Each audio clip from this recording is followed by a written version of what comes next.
to that. Now, Lori has an appropriate size knife for She her She's skill been set. over here cutting away. You got here before I did this morning. I was here really early because this is such an Fruits important. and veggies get her out of bed. This is a very important segment to our industry as well because we are so excited about these new products. They're called Eat Brighter. It's an industry-wide initiative. Okay. And you'll see that it features the iconic Sesame Street characters. I love that. It gives the same look and feel. Unlike most, consumer goods, you're not going to find varieties that are so separate that feature the same branding. So this allows children and mothers and all the shoppers that we're trying to connect with to see, oh, another Sesame Street product, even though this is from a tomato grower and this is from a berry grower.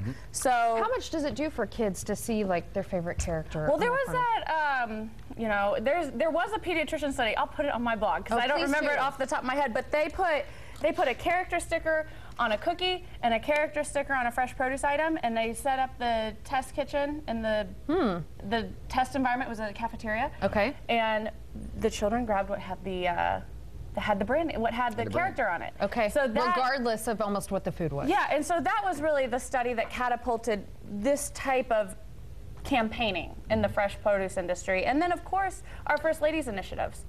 She is so adamant about like, what can we do through Let's Move, and it starts at the top. And so that's how the Produce Marketing Association partnered with Sesame Street, and this is real goodwill from everyone involved. Sesame Street's not getting royalties for their characters to be on this packaging. It's very exciting for our industry. My kids separate foods into foods that are for kids and foods that are for adults with no real rhyme or reason other than something they see me and my wife eating more often than them. So if they can associate, they would think a tomato that's a grown-up food, but if they know that if you make it whimsical and exactly, it's approachable. Even. And yes, so we've got. You're putting us to work. I am good. I'm challenging you right now. Okay, we got Big Bird and we have Elmo. I did those before the set. Okay. I'm gonna make Oscar, and I've got some of the Nature Fresh Farms cucumbers, and you are gonna make Cookie Monster.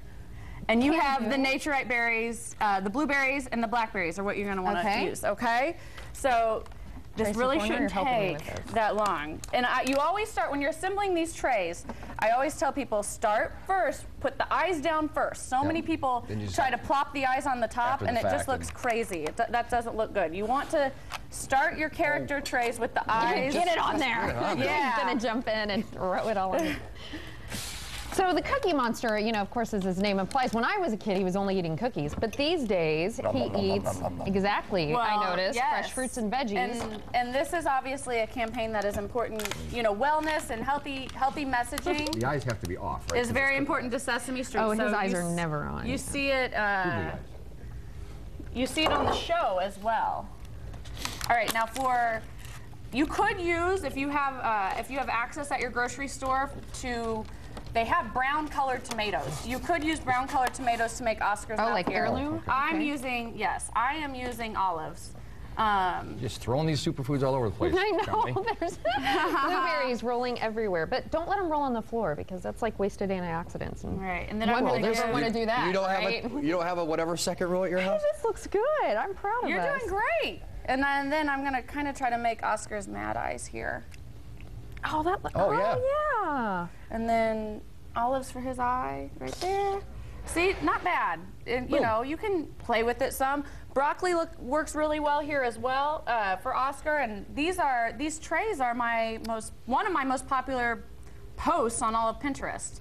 If you Google or search on Pinterest, birthday party trays, you'll see these. Right. One of the things I love about you, one of the things I love about you, Lori, check that out. That looks so good. Is that you're big on not overdoing it when it comes to Pinterest. Like, you would never put out something that could potentially be a Pinterest fail. Reasonable. Thank you for that. See, you can do this. And you can use any green. You could make this with, you could use green grapes if you want to do a fruit one, or honeydew. Or let the kids help. You do the slicing, let the kids help assemble. This is something that children can definitely help with. Yes. And so just easy tips. I've got a whole board on my Pinterest page dedicated to party trays like this. Oh, neat. But today we're celebrating Eat Brighter and the Sesame Street characters. And this, I talked about how it starts at the top. And in Daybreak, we discussed how locally what the Produce Mom is doing with the State Department of Education through the Find Your Favorite campaign. There are a lot of good initiatives right now that are centric around the fresh produce industry to try to get our children to eat more fruits and vegetables. Awesome. And you're going to have more for us later in the show. And when will these be available? Oh my gosh. Are they already here? They're coming soon. They're coming soon. Okay. Spring and summer, look for the Eat Brighter all throughout Indianapolis. Yeah, go to theproducemom.com. She'll be sure and let you know. That's right. And then when Indy Style comes back, stick around because we have the top 10 best cars for driving green. More when Indy Style returns. Not mine.